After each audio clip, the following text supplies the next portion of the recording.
What is up, guys, and welcome back to another I'd Popcorn for That review. I'm Chris, I'm Nick. and today we're going to talk about a movie called The Handmaiden from 2016. This is directed by acclaimed director Park Chan-Wook, and the main characters. I'm not going to get completely lost in pronouncing all the actors and everything, but the main characters are Lady Hideko, Suki, Count Fujiwara, and Uncle Kuzuki.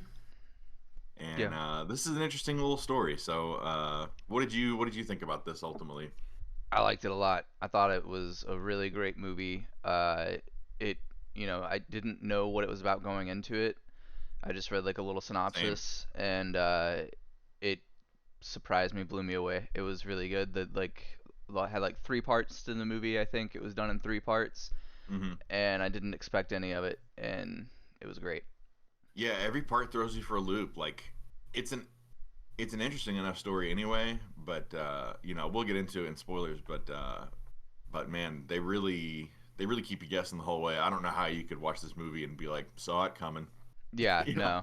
no, Uh, but yeah, and it's just like really masterfully executed as far as I can't find a flaw in the filmmaking. You know what I mean? Like every yeah, scene is framed right, and the shot selection's perfect, and all the color in this movie is amazing. Like everything's super rich and yeah. The vibrant and all cinematography that. was fantastic. Like the juxtaposition, kind of like not really spoilery, but the juxtaposition of like the house that they're in between Japanese style and English style was crazy and like really cool.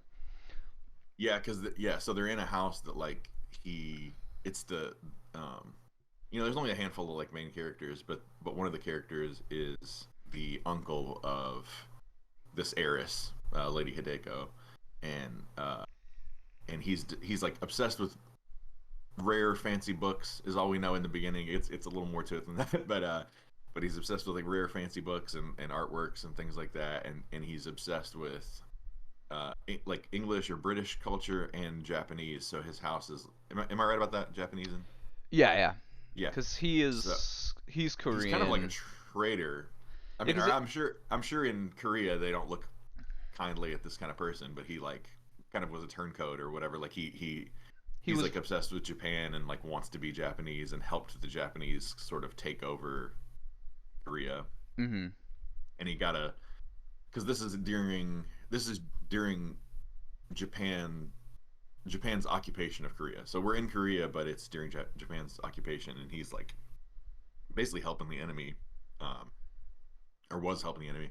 And in exchange for it, he got like a gold mine, Yeah, I think so. and so he just uses all his money to like fund his addiction to rare books, and also uh, like if the books don't have, I don't know if it's just this. You can maybe help me out here, but like I think they kind of only show him like if a book is like missing artwork or something like that, or maybe he doesn't want to sell the artwork, the original artwork, and wants to keep it for himself. He'll have someone do a forgery of it, or is he doing the forgeries himself? I don't know why. I I can't remember exactly there, but No, I don't think he's doing the forgeries. 'Cause, like he finds Count Fujiwara does the forgeries for him, and it's basically yeah, he's obsessed with these books, and I don't think it's that they're missing artwork. He just will sell them, but then he'll have Fujiwara make a forgery and give the guy whoever buys it the forgery, and he keeps the original copy.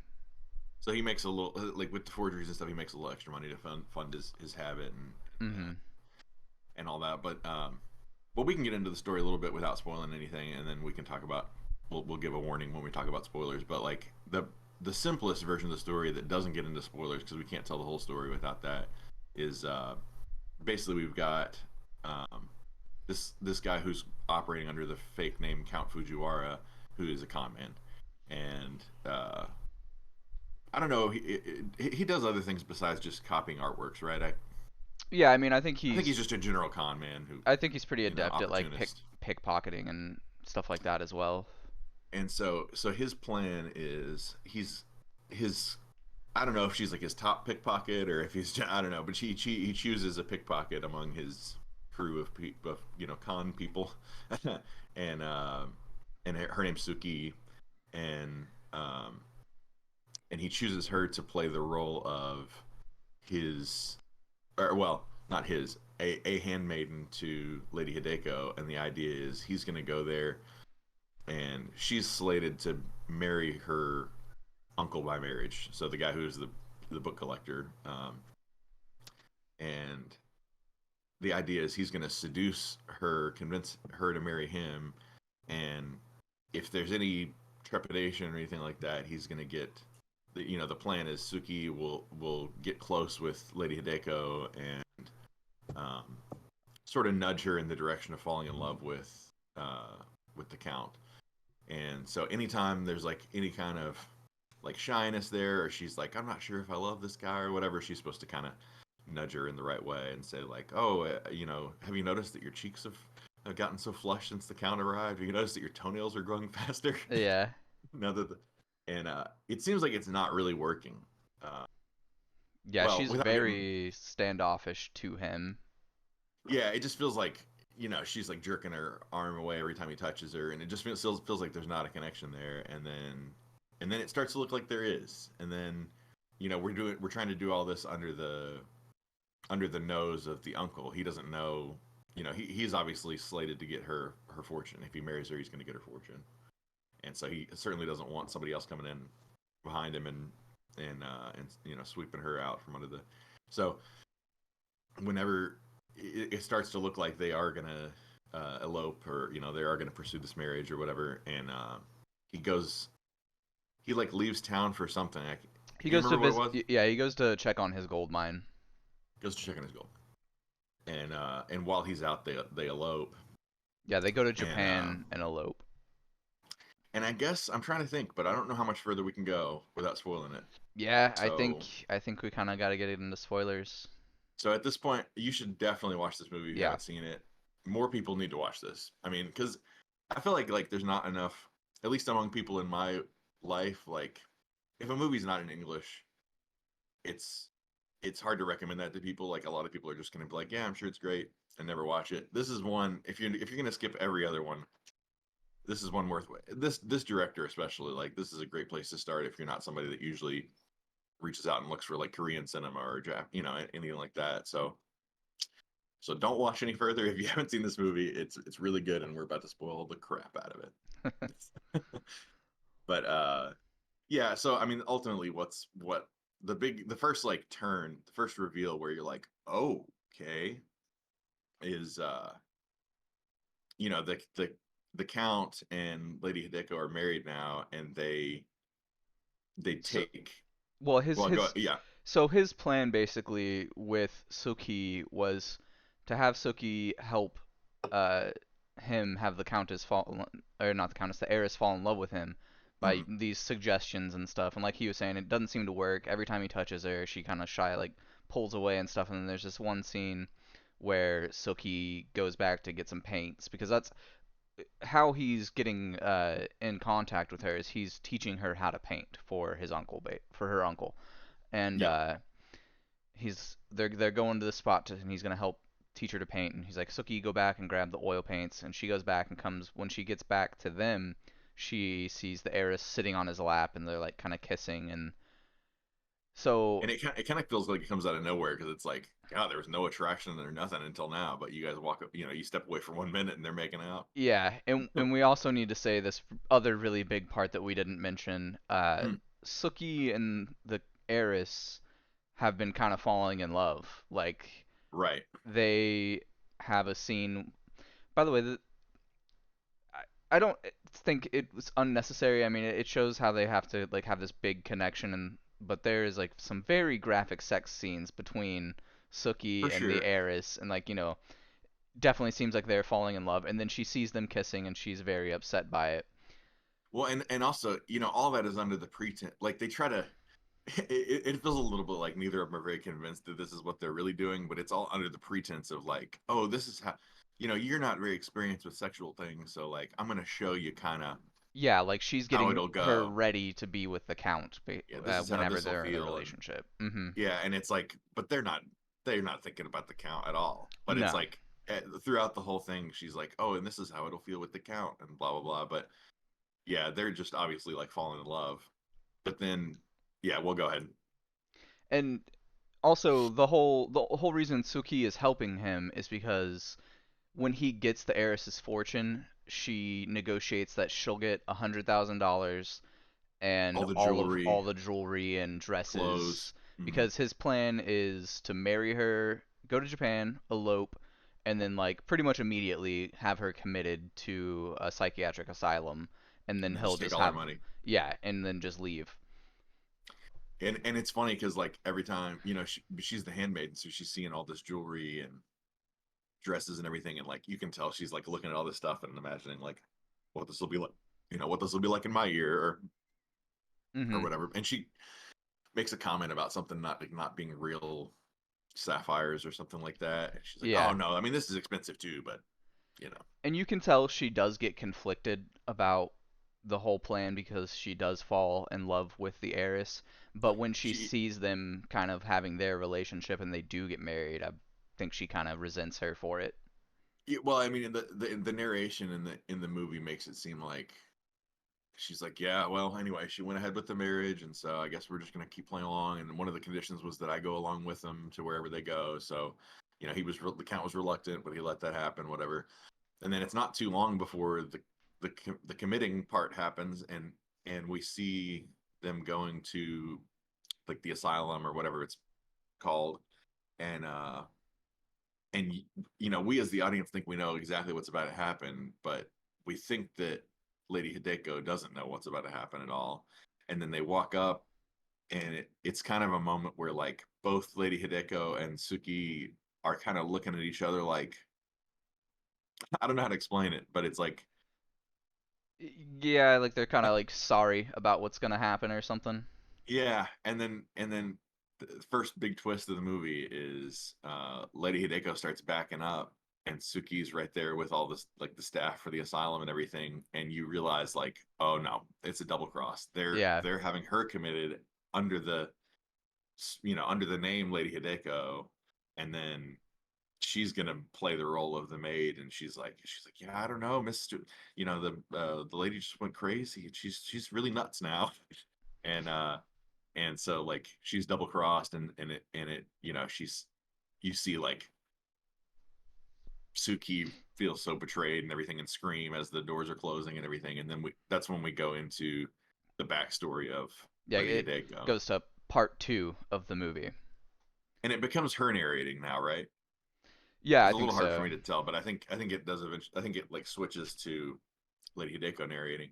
And so we see her as a little kid, and like we find out there's a lot more to the whole uncle being into rare books thing. Like it's not just Hmm. that. It's like ever since she was like 5 years old, it's almost like it's a kink of his to, because this guy is obviously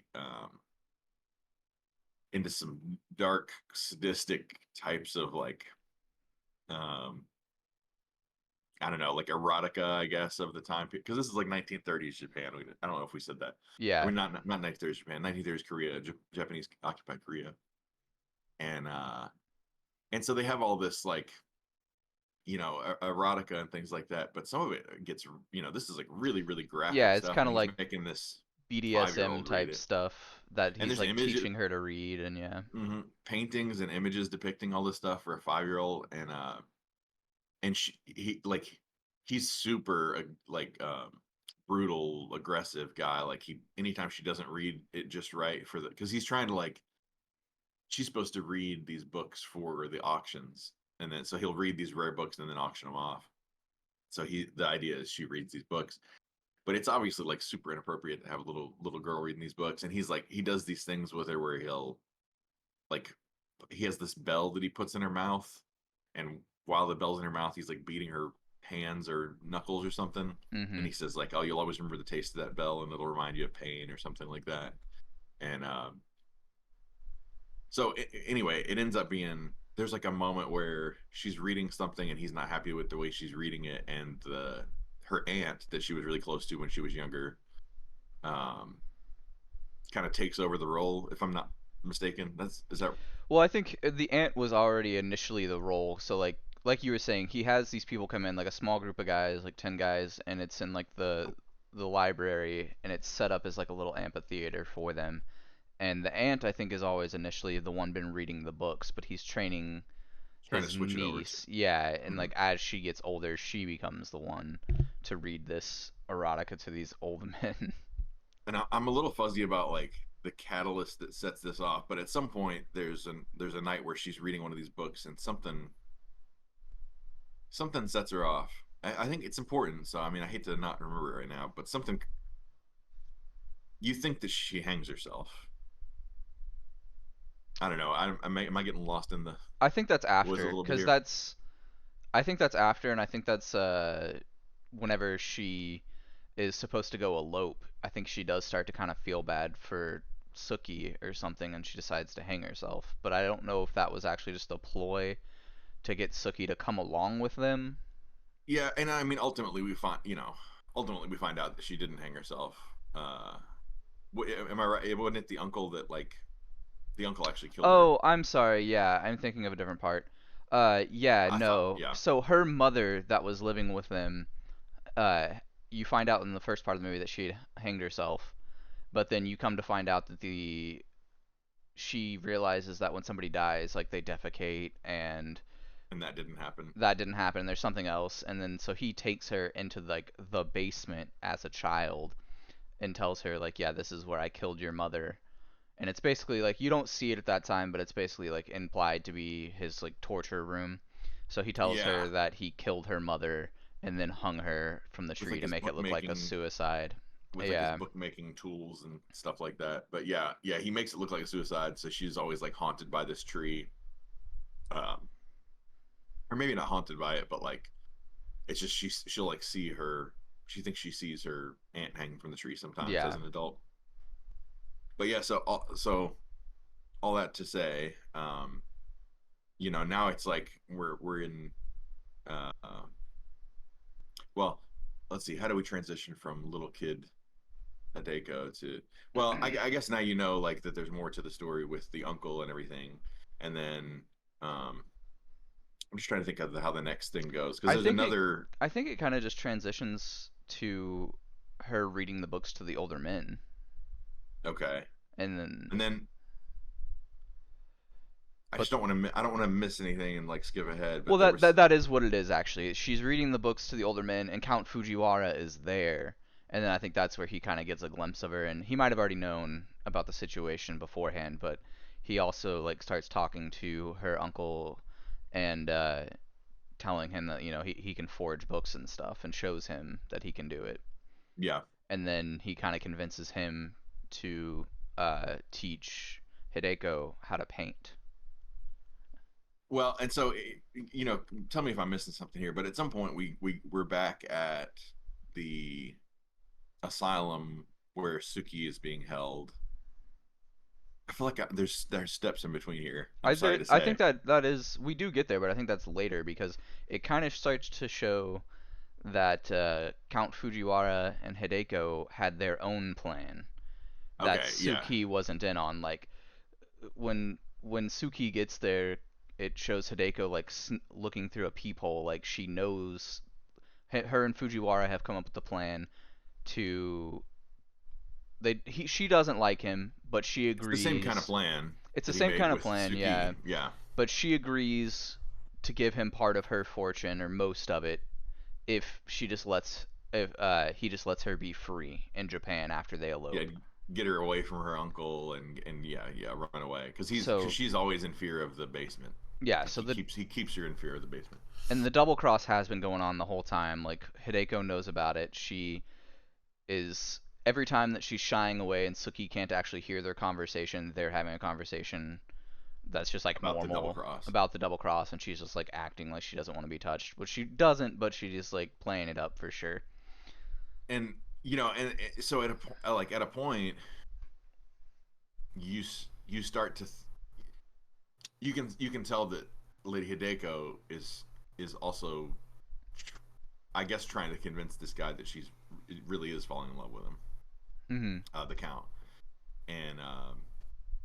and so once we realize like this is the plan is we're gonna double cross her, say that she's the lady of the like the heiress of the house and I'm the maid and everything. I guess the first moment where we see that there's conflict there with both of them, like we find out both women are feeling conflicted about doing this to each other, you know, Yeah, because I think and Hideko was like I think the sexual stuff for her was kind of try to get Suki to fall in love with her a little bit, but I think she kind of did end up catching feelings. Well, yeah, because there's this moment that might be worth mentioning that earlier in the movie where um, she says something about she killed her mother in childbirth, Yeah, like her mother died during childbirth, Hideko. and right, and Suki says, she says something about like being guilty for being alive or like shouldn't have been born, like or something like that. And there's this moment where Suki like grabs her face and says like no child is ever guilty of being born, and if your mother was alive right now she would say that she has no regrets and she was glad she just lived long enough to give birth to you and all that, and she's like tearing up, and it's a moment between the two of them, like an emotional moment between the two of them, and it flashes back to um I guess younger. You don't really see Suki in the flashback, but like I guess younger Suki talking to maybe her grandmother, Yeah, I think so. and she's like, "What did mom? Did mom cry when she was hanged?" And she's like, "Oh, your mother stole 1,000 things and only got caught once and only got executed once. When she died, she laughed and she would have said that she was just glad she lived long enough to bring you into the world and what." So she's basically repeating like a paraphrase of what her grandmother said to her. Mhm. Um, so that was a cool little scene where it shows like a connection between the two of them. But they obviously have way more chemistry with each other than either of them do with like. There's obviously chemistry there, and there's not ever any chemistry shown between like Lady Hideko and the Count or anything like that. And I don't remember exactly what it is that that is the moment that causes this to happen, but Lady Hideko at some point goes to like hang herself from that cherry tree that her aunt, uh, you know, Yeah. that she thought her aunt hung herself from. And when it's kind of a funny. I don't know if it's meant for laughs or whatever, but it's kind of funny. But she drops from the tree and doesn't fall all the way down, and Suki's down there like holding her legs up, and that's the moment where they like reveal to each other that they're double crossing each other. They both find out that the other one is, or I don't know. I No, guess they Suki. don't, because that was Suki doesn't find out until she gets committed. Mm. But well, she tells her though me and the Count were planning on sending you to the like. I took it as like that was the moment they kind of start hatching their plan, Oh, maybe so. Yeah. because it's like no, we're gonna have you committed, and you just act like you're really upset when we get you committed and really surprised and everything, Okay. and then that was my interpretation of it, because they don't talk any further after she's committed, but there is a plan to like somebody comes in and acts as a can't Well, remember who it so is there's like a fire starts in the kitchen, and then like these at the firefighters asylum. come in. Yeah, at the asylum, and these firefighters come in, and you see their faces at first, and you see that it's Suki's old like thieving crew, and they put on Okay, the firefighter gear, and they have like an extra set and put it on Suki and like help her and they get her escape out of out of there. there. Yeah. So I think that was like I think the thing we don't see there in the hanging from the tree scene is like they probably hatch a little plan right Yeah. there, because ultimately the end of the movie is we get her out of the asylum, and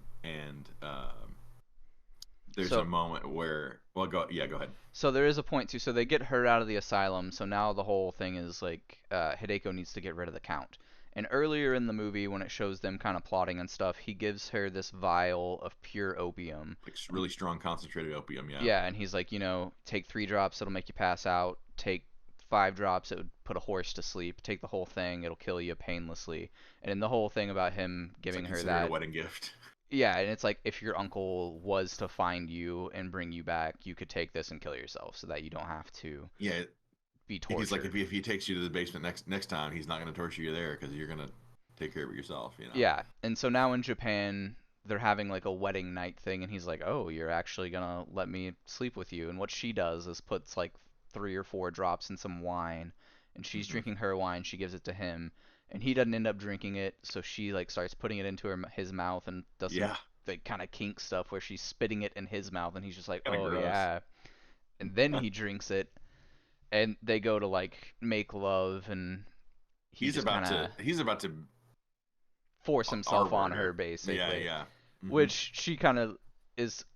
not accepting obviously, but she knows he's about to She knows it's pass about to out. be over. Yeah, yeah. And then he passes out. She scoops up all the money in the bag, leaves, and meets up with Suki.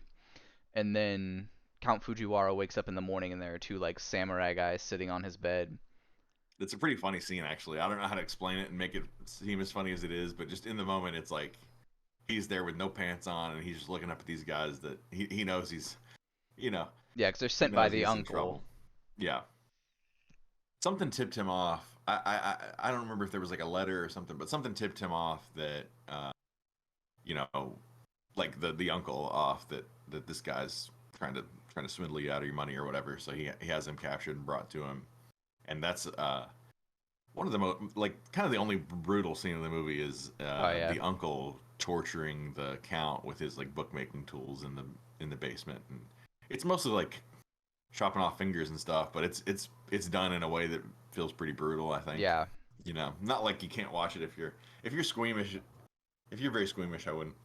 I'd And probably skip that scene. you can see that the uncle has either tortured a lot of people or is a weird collector of stuff too, because there's all these jars with like fluid, preserving fluid, and there's like penises and vaginas that are just in these jars in the Yeah. basement.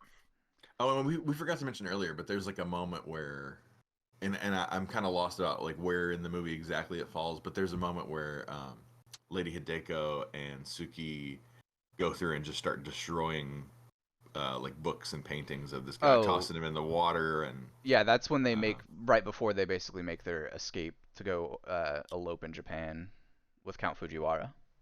okay, but yeah, they destroy a bunch of his books and the rare books and stuff like that.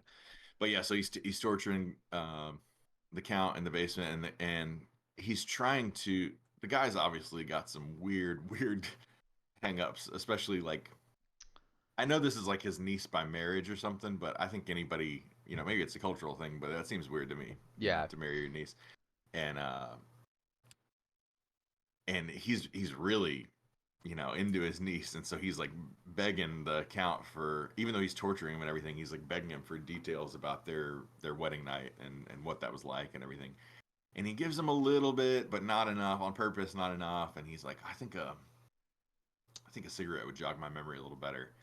And he smokes a cigarette, and every time the count tries to pry for a little more information, he's like, I think one more cigarette would jog yeah, my because memory just enough. he has like a cigarette tin that he keeps them in, and it kind of you kind of see you can tell there's something different because when he's like driving to the in the car with the two samurai on either side to the count back in Korea, and he pops like three white cigarettes in his mouth and finishes them all off. So the only two cigarettes that are left in his case are two cigarettes that are wrapped in blue paper. Right. So you could kind of And tell there so was a difference. yeah, it doesn't show him doing anything with the cigarettes, but you can tell something's up. And then at some point they're talking, the count and the uncle, and he says, "Your cigarette smoke. Why is it so cold and blue?" And Like, it and just and he says, lingers.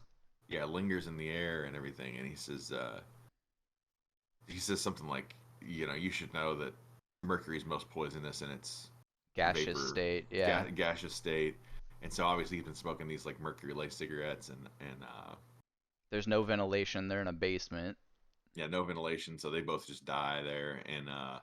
And then at the end we just see Suki and Lady Hideko have uh like forged, kind of used all her like pickpocket con artist skills and Yeah, whatever to forgery forge techniques. a uh, Passport, basically, yeah, for and Lady Hideko's playing the role of a man her because uncle, I believe. I think they took his passport and they made her photo and gave it, her a little fake it made a new photo. mustache.